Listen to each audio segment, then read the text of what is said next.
Hello friends, in this video we are going to watch what are the new methodology changes in national income.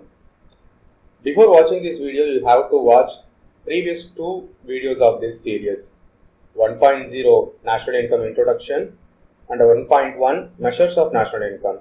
In that Measures of National Income, what are the new methodology changes which are introduced in calculation of national income that we will see in detail. GDP new methodology changes. In the previous video, we have seen that GDP was calculated at factor cost at constant price. But in the year January 2015, the Central Statistics Organization using a new method called real or inflation adjusted GDP. What are the changes which are included in this real or inflation adjusted GDP? Let us see. That is changing the base year. The CSO changed the base year from 2004 and 5 to 2011 and 12. We know that base year is the year on which the prices of GDP was calculated at constant price, right? And in the previous video we have seen that in order to take a year as a base year, it should be as recent as possible. So before it was 2004 and 5 was considered as a base year, it has been changed to 2011 and 12. Then replacing the factor cost with market price. Factor cost are the cost which are spent for the factors of production like land, labor, capital and entrepreneur. Apart from those costs, when it enters into the market, the indirect taxes are included, right? So that indirect taxes included price is called market price. So in previously GDP was calculated on the basis of factor cost, but it has been now changed into GDP was calculated with market price. So the CSO will measure GDP by a new method called gross value added method, a way of calculating GDP at basic prices. It is not a base price, it is basic prices. Base price was the price which was calculated with the help of base year, that is constant price. But here it is basic prices, that is producer's price, that is production cost instead of a factor cost. We know that the money which was spent for availing the factors of production is called as factors of cost. Apart from that, in order to utilize those factors of production, and additional charges which are paid by the producers in order to produce a product. That cost including that cost, the overall money which was spent by the producer to make a product is called producer's prices or production cost. So what are those costs? The cost like in order to utilize a land which is one of the factors of production, the producer has to pay a land tax to government. That land tax is called a production, is an addition apart from factor cost, that will be considered as a production cost. And like in order to start a factory or in order to start a business, he has to apply license. That license fee is an additional cost, right? That license fee is also included in this production cost. So apart from factors of production cost, what are the additional charges which are spent by the producer to make a product is called production cost. So GVA, gross value added method, was calculated at basic prices. That basic prices is nothing but producer's prices, that is production cost. GVA is arrived from output of 11 industries. Basically, the output of important industries are calculated, and those output are used for a calculation of GDP at different levels like agriculture, mining, electricity, manufacturing, financial services, like that. 11 industries are included, and the final product which are made by these industries are considered as a output, and with that output GVA are calculated. So the output is equal to input materials and services plus value added. For example, if we take an example of wooden chair manufacturing industry, which is a secondary industry, that is manufacturing industries. In order to make that wooden chair, wood which is considered as the basic input material for producing that wooden chair, right?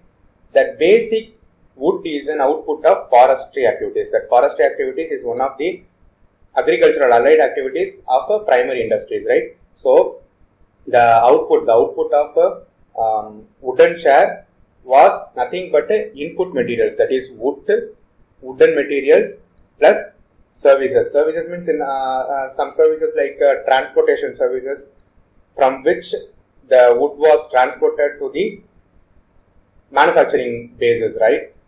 That kind of services are also included, plus value added. This value added is nothing but the additional charges which are included for making a product apart from factors of production. So all these charges are included. The final values are included in the final output, right? The final wooden chair which is the final output of the wooden chair manufacturing industries. So that output minus intermediate consumption is called as GVA at basic prices. So what is intermediate consumption? In the first video we have seen that GDP was always calculated at final marketable goods and services only. The value of final marketable goods and services only need to be considered as the GDP. So, for example, if wooden manufacturing industries, the final output is wooden chair, but the input which is the input like wood, which is another output of primary activities, right? So already the output of that forestry activities is calculated separately, but if that cost is also included in the final manufacturing of wooden chair, that will exaggerate the real value, right? So in order to obtain the real value, that is real value of the output, that intermediate consumptions need to be subtracted. So the intermediate consumptions while subtracted from the output, we can calculate GVA at basic prices. Let us see an example in detail so that you can understand it clearly. Let us take an example of cotton shirt manufacturing industry. So in cotton shirt manufacturing industry, the final output is cotton shirt. So the price of one cotton shirt is equal to 100 rupees. If that manufacturing industry, that is cotton shirt manufacturing industry, producing one cotton shirt, the total value of that cotton shirt is the total output of manufacturing industry. So the output of this manufacturing industry is considered as rupees 100. We know that in order to produce a cotton shirt, cotton as the raw material and electricity to produce the shirt are needed. So these both are used as inputs for cotton shirt manufacturing industry. We can't make cotton shirt directly, right? So in order to make that cotton shirt, cotton which is an output of another agricultural industry is being considered as an input, and electricity services which was given by another electricity services provider is also considered as an input for making any cotton shirt in cotton shirt manufacturing industries. So here cotton and electricity are the output of their industries. Like cotton is an output of agricultural industry and electricity is an output of electricity service providing industries. These two were already accounted as output of their respective industries. We have seen that in order to calculate GVA at basic prices, output minus intermediate consumption, right? So that intermediate consumption is to be deducted from the final output. Hence, they need to be deducted from the output of cotton shirt manufacturing industries. For example, input value of cotton is rupees 20 and input value of electricity, that electricity charges is rupees 10. These intermediate consumptions need to be subtracted from the final output value of rupees 100. So GVA at basic prices of cotton shirt manufacturing industry is equal to final output. Final output is rupees 100 minus intermediate consumption. That intermediate consumption is nothing but cost for cotton, that is rupees 20, and cost for availing electricity rupees 10. These 20 plus 10, 30 rupees is to be deducted from the final output value. That final output value is called as GVA at basic prices, which is nothing but rupees 70. This new method, that is gross value added method at basic prices, was recommended by the United Nations Systems of National Accounts in 2008. It also differentiates between product taxes and production taxes. So what is product tax? That is tax on products is taxes on goods and services that become payable as a result of the production, sale, transfer, leasing or delivery of those goods and services. So producer is making a product, right? So for making that product and selling that product in the market and the delivery of any of these services, the producers has to pay some additional tax to the government.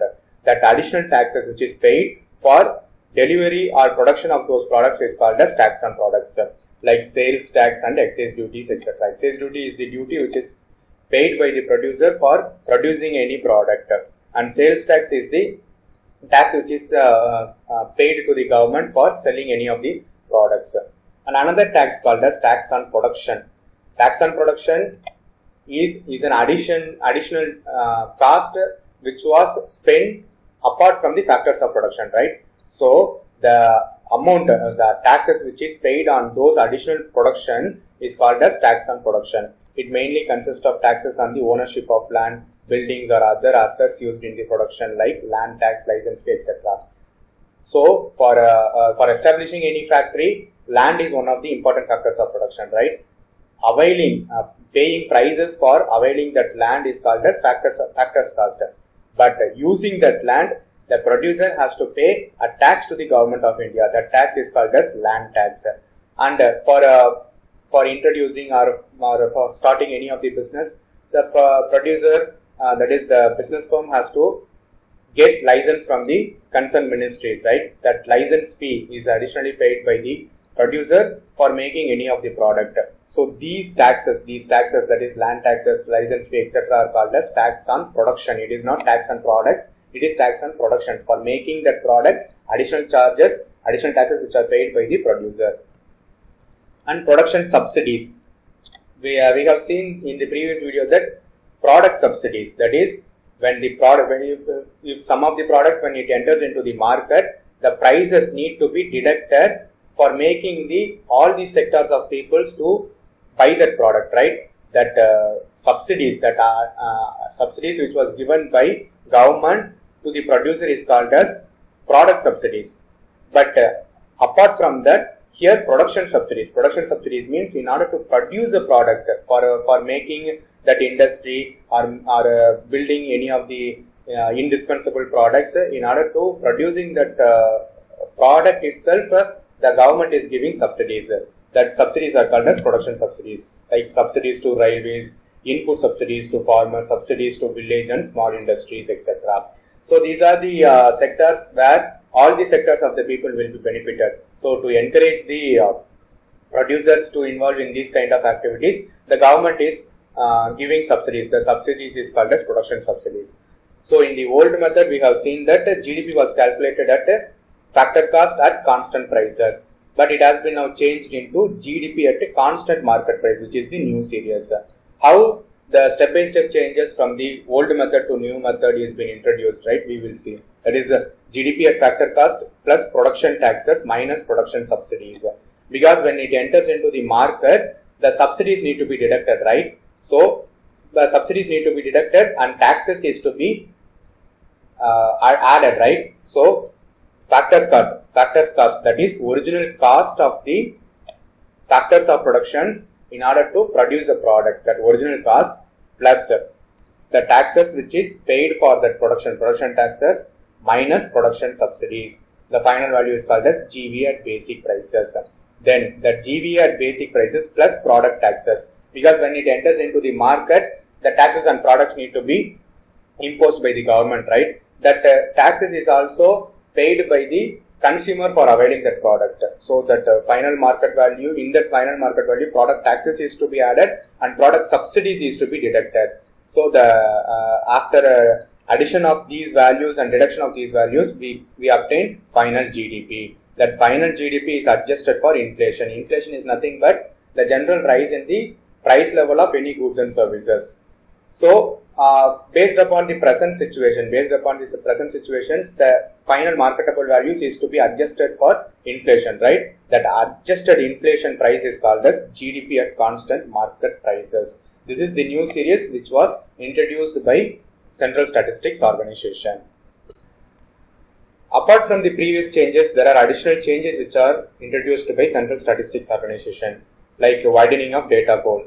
That is, the GDP is nothing but calculation of total marketable values of goods and services of the entire nation, right? So, in order to obtain the real values, the number of data collected from the industries need to be enlarged. So, as much as possible, how many industries data is to be collected, the realistic value we can obtain, right? Like for that, earlier data from the annual survey of industries, which comprises over 2 lakh factories, was used to gauge activity in manufacturing industries.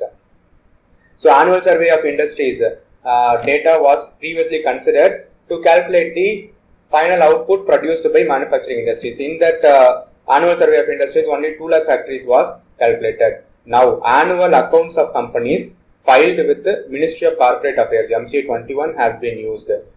By changing these changes, it includes around 5 lakh companies, bringing in more companies from the unlisted and informal sectors. We know that in unorganized sector, majority of the population are engaged in unorganized sector. By having the realistic values even from those unorganized sectors, we can obtain or calculate the original or more realistic values of GDP. For that purpose, the widening of data pool is introduced by CSO.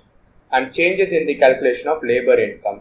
In the old method, labor input method was used, based on which output was calculated as the estimated labor input, which has to be multiplied with the value added per worker, making all kinds of labor equal.